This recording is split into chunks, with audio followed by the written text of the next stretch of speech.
네, 오늘 말씀은 납득할 수 없는 세상에서 의인, 납득할 수 없는 세상에서 의인이라는 제목으로 하나님 말씀 전하겠습니다.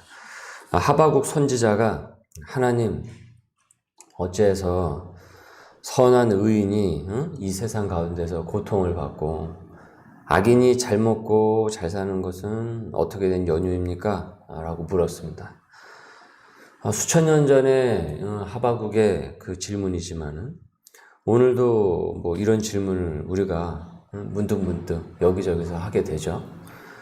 참 못돼 먹은 사람인데 갑질을 하고 부정을 저지르고 불법을 저지르면서도 벌도 안 받는 것 같고 벌을 받아야 되는데 벌도 안 받고 희한할 정도로 잘 나가는 사람들을 보게 되면은 도대체 하늘의 뜻은 어디에 있는 것인가? 과연 정의가 있나? 이렇게 우리가 이제 반문을 하게 됩니다. 그의 한편에서는 참 성실하고 착하고 선한 사람인데 인생의 고생을 달고 살고 왜 하늘은 저런 사람은 돕지 않는가? 이렇게 이제 생각을 한단 말이죠. 이 질문은요, 뭐 역사적으로나 뭐 신학뿐만이 아니라 철학과 뭐 역사에서도 계속 이게 반복이 되는 질문이었습니다. 그러면서 이제 어디까지 가느냐, 이 질문이. 신은 정말 있느냐? 신이 있다고 한다면 어떻게 저런 인간을 내버려 둘 수가 있느냐, 심판하지 않고. 그래서 수많은 여기에 대한 의구심을 해소하고자 수많은 답을 하려고 했습니다. 하지만 속 시원한 그 답을 얻지는 못해요. 철학적으로 풀려고 하면 할수록 더 점점 꼬여가는 것 같고 어려워요. 그러니까 단답으로 할 수 있는 답변이 아니다 보니까 이 신정론에 대한 이 책만 해도 이 예배당을 가득 채우고도 뭐 이 예배당이 뭡니까? 전체를 다 가득 채우고도 모자랄 정도로 훨씬 넘쳐납니다.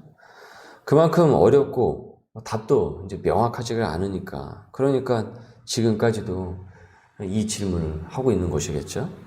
이를 이제 우리는 이제 신정론이라고 부르는데 신학에서는 저도 그 신학 공부를 할 때 이 문제 때문에 엄청 고민을 하고 내가 계속 신학을 뭐 해야 하나 말아야 하나 해야 할 정도로 이게 풀리질 않아서 아주 고민이 깊었던 적이 있었어요.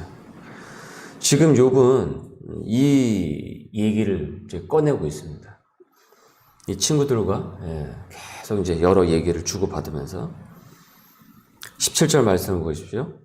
악인의 등불이 꺼짐과 재앙이 그들에게 닥침과 하나님이 진노하사 그들을 곤고하게 하심이 몇 번인가. 그 악인들에게 그와 같은 심판이 그 진노가 그래서 그들이 곤고하게 되는 적이 과연 몇 번이나 있는지 한번 보자 이겁니다. 18절입니다. 그들이 바람 앞에 건불같이 폭풍에 날려가는 겨같이 되었도다. 하나님은 그의 죄악을 그의 자손들을 위하여 쌓아두시며 그에게 갚으실 것을 알게 하시기를 원하노라. 원한다라는 거예요. 뭐 그들에게 임했다라는 것이 아니라.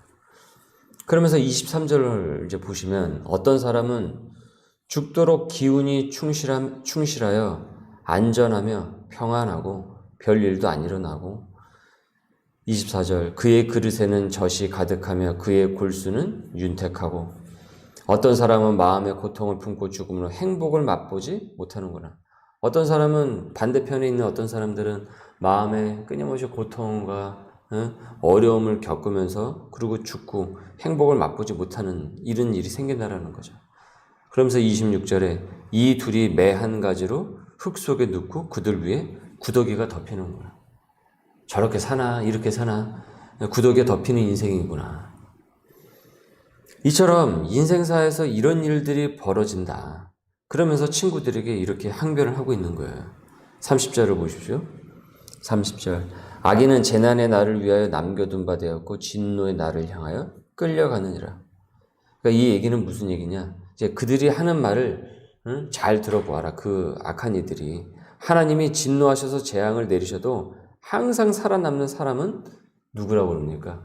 악한 자라는 것이에요. 그 얘기를 하고 있는 것입니다.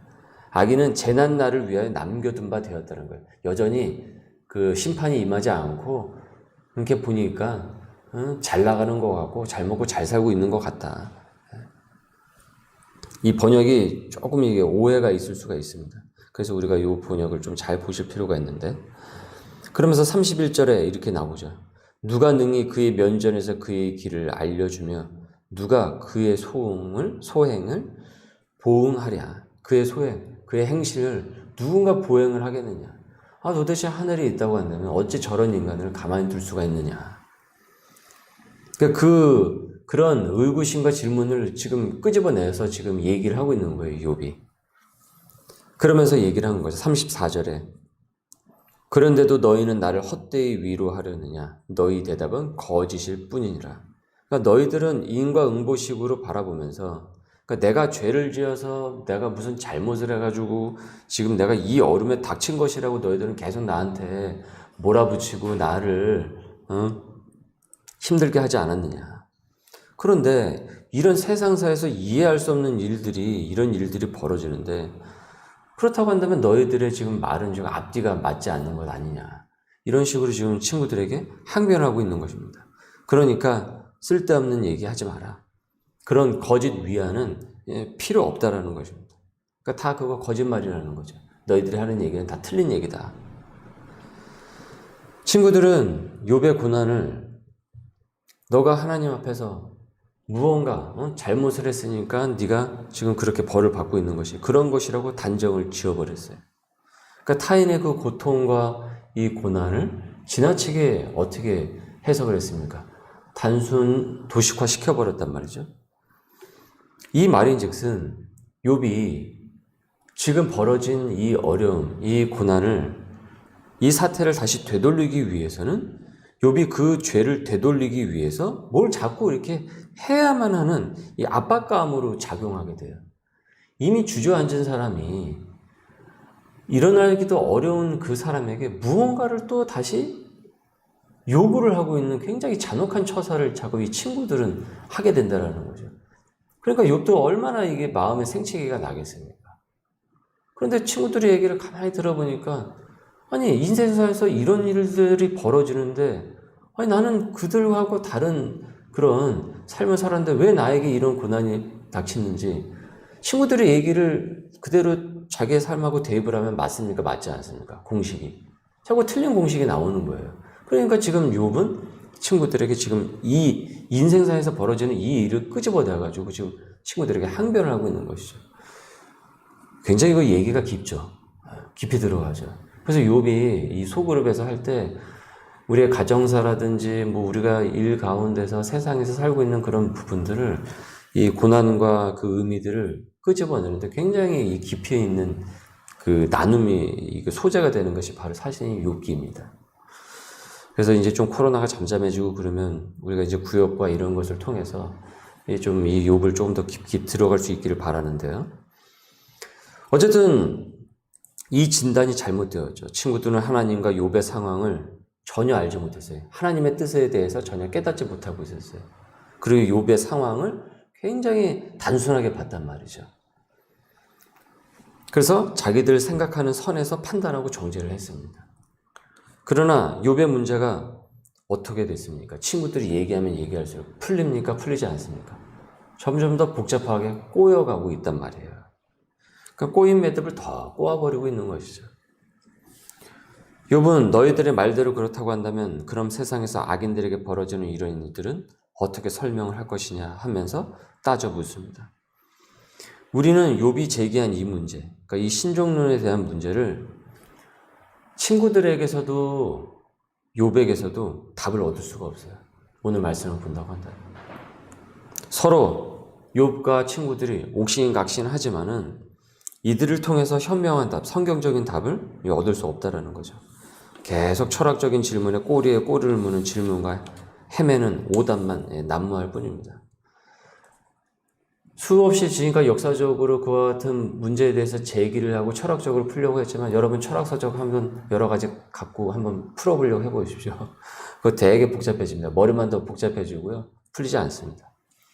그래서 우린 이들을 통해서 그와 같은 철학적인 그 해안들을 통해서 우리가 답을 얻는 것이 아니라 하나님께서 직접 말씀하신 이 답을 통해서 우리는 찾아 나가야 되는 거예요. 그것이 우리의 성미에, 우리의 성격에 그것을 받아들이지 못한다고 할지라도 우리는 그 답을 찾아 나갈 수 있어야 된다. 왜냐하면 그것이 하나님께서 우리에게 주신 답변이기 때문에 그런 것이죠. 자, 서두에 말씀을 드렸던 이 하박국 선지자가 직접 들었던 그 주님의 음성에서 우리가 그 답을 찾아갈 수 있어야 될 것입니다. 하박국 선지자가 물었어요. 악인이 잘 되는 것처럼 보이는 것은 도대체 어떻게 된 연유입니까? 하나님. 네. 그때 하박국 선지자는 하나님으로부터, 주님으로부터 그 답을 얻습니다. 선지자 하박국의 구구절절한 날카로운 그와 같은 그 항변에도 불구하고 하나님의 답변은요, 어떤 줄 아십니까? 길지 않습니다. 지나치리만큼 단순하고 명료합니다. 뭐라고 답을 합니까? 의인은 믿음으로 말미암아 살리라. 의인은 그의 믿음으로 말미암아 살리라 라고 답변을 하세요. 의인은 하나님의 약속을 믿고 하나님을 신뢰하는 것, 어떤 상황 속에서도 거기에 근거하면서 살아야 된다라는 그 가르침을 얻게 돼요. 하박국은 바로 쉽게 납득하지 못할 수도 있었어요. 그러나 그것이 하나님으로부터 주어진 답이었던 것이에요. 그 신종론에 대한. 악인이 설치고 다니는 그런 낙심되는 상황에서도 체념하지 않고 하나님의 구원을 믿고 그것을 기다리는 사람이 결국은 누구를 얘기를 하는 것입니까? 그 사람이 바로 의인이라는 것을 얘기를 하고 있는 거예요. 우리는 고통의 문제가 어디 있습니까? 고난의 문제가 어디 있습니까? 왜 저 인간은 벌을 받아도 모자란데 왜 저 인간이 잘 되는 것입니까?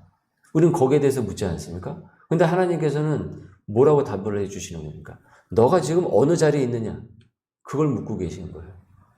너가 지금 의인의 자리에 있느냐? 악인의 자리에 있느냐? 그걸 묻고 있습니다. 그 문제는 그 문제예요. 우리는 그 문제를 갖고 보지 않습니까? 근데 하나님께서는 다른 답을 주시는 거예요. 그러니까 어떻게 보면 그 질문은 우문일 수가 있는 거예요. 그러나 하나님께서는 의인은 그의 믿음으로 말미암아 살리라라는 현답으로 우리에게 제시를 하시는 거죠. 그 사람의 믿음이 진짜인지 가짜인지 여러분 솔직히 우리가 어찌 알겠습니까? 나의 믿음이 여러분 진짜인지 가짜인지 여러분 우리가 어떻게 알 수가 있겠습니까? 모든 것이 잘 풀리고 아쉬운 것이 없으면은 그 믿음이 진짜인지 가짜인지 모릅니다. 그것이 어떻게 증명이 될 수가 있겠습니까? 네. 모든 것이 잘 되는데 다 감사하다고 하죠. 누가 거기서 불평을 하겠습니까? 모든 것이 내가 뜻한 바대로 다 풀리는데 가정사든 뭐 일이든 뭐 관계든 뭐든. 그러나 고난과 시험이 있을 때 그 믿음이 어떻습니까? 정금처럼 순금처럼 빛나게 됩니다. 여러분 욥기에서 보십시오. 시험하는 게 뭡니까? 마귀가. 저 인간이 잘 되고 그러니까 뭐 믿음이 있는 척 하는 거죠. 진짜 어려움 닥쳐 보십시오. 어떻게 되겠는지. 그걸 묻고 있는 건 아니에요. 사실은 이 신종론에 대한 이 답을 지금 이 욥기서가 욥기의 삶을 통해서 써내려가고 있는 것이에요. 하박국은 단답형으로 말씀하고 있지 않습니까? 하지만 이 욥기서는요, 욥의 삶으로 길게 설명해 나가고 있고 지금 우리는 그 답을 자세히 풀어나가고 있는 것입니다. 고난과 시험이 있을 때 그 믿음이 정금처럼 순금처럼 빛나게 된다. 그때 진짜와 가짜 신앙이, 진짜와 가짜 그 믿음이 옥석이 가려지듯 가려지게 되는 것입니다. 베드로가 나는 절대 예수님 배반하지 않는다라고 했죠. 그건 평상시였으니까요. 그러나 전시 상황이 되니까 어떻게 되었습니까? 그의 믿음이, 거짓임이 다 드러나게 되어버렸어요. 베드로가 그 순간 어떻게 합니까? 통곡을 하면서 웁니다. 새벽닭이 울을 때 통곡을 하면서 운다고요. 그 울음의 의미가 무엇이겠습니까? 내 믿음은 가짜였구나. 내 믿음은 가짜였구나. 난 진짜인 줄 알았는데 가짜였구나. 내가 진짜인 척했구나. 제가 이 답에 이르는데 한참이 걸렸습니다. 저도. 한참이 걸리더라고요. 믿음이 뭘까? 정말 믿음이 뭘까? 가만 보니까 제가 주일학교 때서부터 교회 다녔다라는 것이 믿음이 아니더라고요. 교회 오래 다니는 게 믿음을 증명하는 거 아니더라고요. 내가 어디 교인인 것, 뭐 직분자인 것, 모태신앙인 것, 그것이 믿음을 보증하는 것이 아니다라는 거예요. 내가 얼마나 교회를 많이 출석했느냐, 물론 중요하죠. 주일 성수하는 거 중요하긴 하죠. 그런데 그것 자체가 그 믿음의 진짜를 보증하는 것이 아니라는 거죠. 그거는 여러분, 행정상에 내가 교인이라는 것은 행정상의 등록 교인인 것입니다. 그것이 믿음을 다 보증하는 것은 아니란 말이죠. 진짜 믿음은 어디 앞에서 가려지게 되냐면 고난 앞에서 가려지게 된다는 것을 우리는 욥기를 통해서 보게 되는 것입니다. 그렇게 의인은 믿음으로 말미암아 산다라고 답하신 거예요. 사실은 하박국서하고요, 이 욥기가요 묘하게 이어집니다. 물론 그 사이에 많이 떨어지긴 했지만, 여러 책이 있긴 하지만, 하박국 선지자도 사실은 그 답을 얻는데 한참이 걸린 거예요. 그러나 그는 의인의 삶을 선택을 하게 되죠. 결국 하나님께서 말씀하신 그 답을 찾아 나가는 삶을 살게 되는 것이죠. 우리 또한 그와 같은 답을 찾아 나갈 수 있길 바라겠습니다.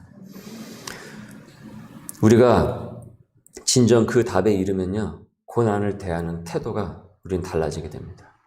이해 안 가는 악인이 설치고 다니는 그 세상을 보면서도 납득이 되지 않는 그 세상 가운데서도 시험에 우리가 들지 않습니다. 왜 그렇습니까? 하나님을 신뢰하기 때문에 그런 것이죠. 그래서 그는 살아나는 거예요. 하나님을 신뢰하기 때문에 살아난다고요. 영이 삽니다. 믿음이 살아납니다. 그래서 의인은 믿음으로 그의 믿음으로 말미암아 산다라고 말씀을 한 것입니다. 납득할 수 없는 세상사 속에서도 고난 앞에서도 진짜 참 믿음을 소유하는 의인의 하루가 또 의인의 삶을 살아낼 수 있는 의인의 생활을 할 수 있는 저와 여러분이 될 수 있기를 주님의 이름으로 축원합니다. 아멘. 우리 함께 같이 기도하겠습니다. 네, 주님 감사합니다. 오늘 저희들에게 귀한 또 말씀을 허락하여 주시고 진정 의인의 삶이 무엇인지, 고난의 삶이 무엇인지, 그 가운데서 우리가 깨달을 수 있는 것이 무엇인지 욥기서를 통하여 다시 한번 상고하게 하여 주심을 감사드립니다. 의인은 그의 믿음으로 말미암아 산다 라는 그 말씀을 우리가 마음 가운데 신비 가운데 깊이 되새기며 진정 의인으로서 오늘 하루도 능히 살아내고 승리할 수 있는 하루가 될 수 있도록 주님 인도하여 주옵소서. 주님 우리의 가정을 축복하여 주옵소서. 우리의 일터 그 자리를 축복하여 주시옵소서. 우리가 머문 그 자리를 축복하여 주시고 어그러진 그 관계가 주여 믿음으로 말미암아 다시 한번 살아날 수 있도록 주님 역사하여 주옵소서. 감사하며 예수님의 이름으로 기도드립니다. 아멘. 주기도문으로 오늘의 예배를 마칩니다. 하늘에 계신 우리 아버지, 아버지의 이름을 거룩하게 하시며